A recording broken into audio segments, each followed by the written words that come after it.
Bismillahirrahmanirrahim. Assalamu alaikum, dear students.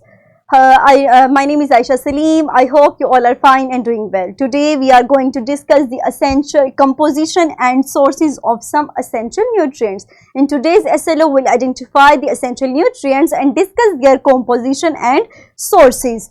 So before starting this lecture, let's revise the previous knowledge. Quickly tell me that what do you know about carbohydrates? Very good. Now tell me that what do you think that these food are made of? Very good. Dear students, in this lesson we will discuss these essential nutrients and we will focus on the two basic aspects. One is their chemical composition and second is the sources.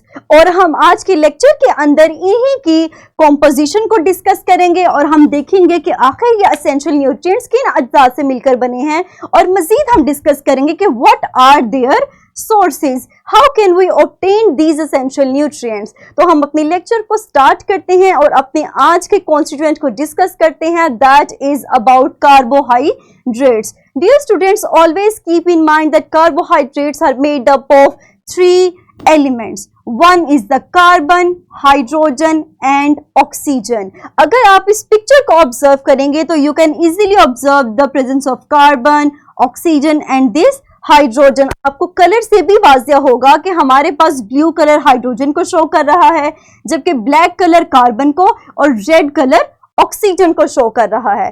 तो हमारे पास ये हमारे basic elements हैं जिनसे मिलकर carbohydrates बनते हैं.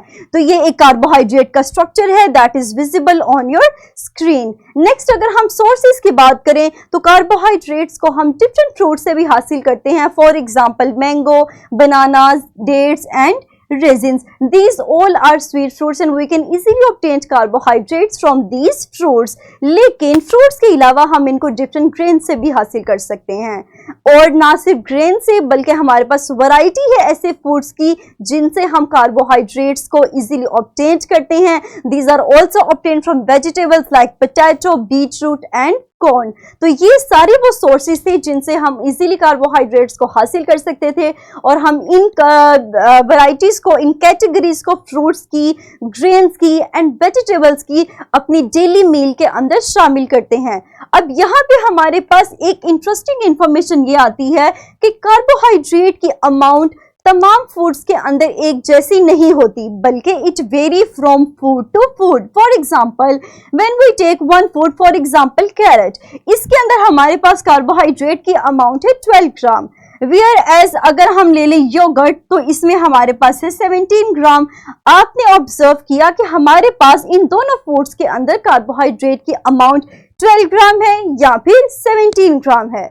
तो यानी हमारे पास हम जो भी फूड ले लें कार्बोहाइड्रेट की अमाउंट सेम नहीं रहेगी. It vary from food to food. इसी तरह अगर आप अपनी डाइट के अंदर ओट्स लेते हैं, योगर्ट लेते हैं या कोई भी दूसरा फूड लेते हैं तो उसके अंदर आपको एक जैसी अमाउंट के कार्बोहाइड्रेट आपकी डाइट के अंदर शामिल नहीं होंगे. तो ये था हमारा आज का लेक्चर. नाउ समराइज अवर लेसन. हमने आज के लेक्चर में सीखा कि कार्बोहाइड्रेट की कॉम्पोजिशन की बात करें तो it is made up of three basic elements that are carbon, hydrogen and oxygen.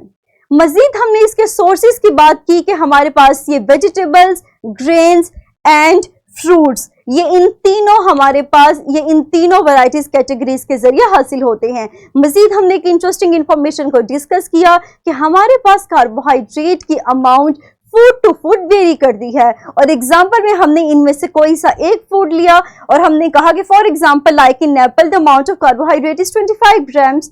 Whereas in case of milk or yogurt, the amount of carbohydrate varies. For example, it is 12 grams or 17 grams. तो हमारे पास carbohydrate की amount vary करेगी from food to food. Now we can apply this knowledge to solve this worksheet. The link of this worksheet is available in the description of this video. So dear students, pause your video for few seconds and quickly solve this worksheet. Very good. Dear students, that is your homework. this activity, this manual is provided in the activity 1A. You can easily open this by scanning the QR code that is present on the page number 26 of your book. और आप उसी manual का इस्तेमाल करते हुए अपने parents के लिए और अपने लिए भी 2 डेज का जो मील है, मेन्यू है, वो बनाएंगे, तश्कील देंगे और उसके अंदर कार्बोहाइड्रेट के अमाउंट को रखने के लिए आप उस टेबल की हेल्प ले सकते हैं दैट वी जस्ट डिस्कस्ड. तो इंशाल्लाह in the next lesson we will discuss the composition and sources of proteins. I hope के आपको आज का लेक्चर क्लियर हो चुका होगा. इंशाल्लाह in the next lesson we will discuss about proteins. Take care of yourself. Thank you very much and अल्लाह हाफिज.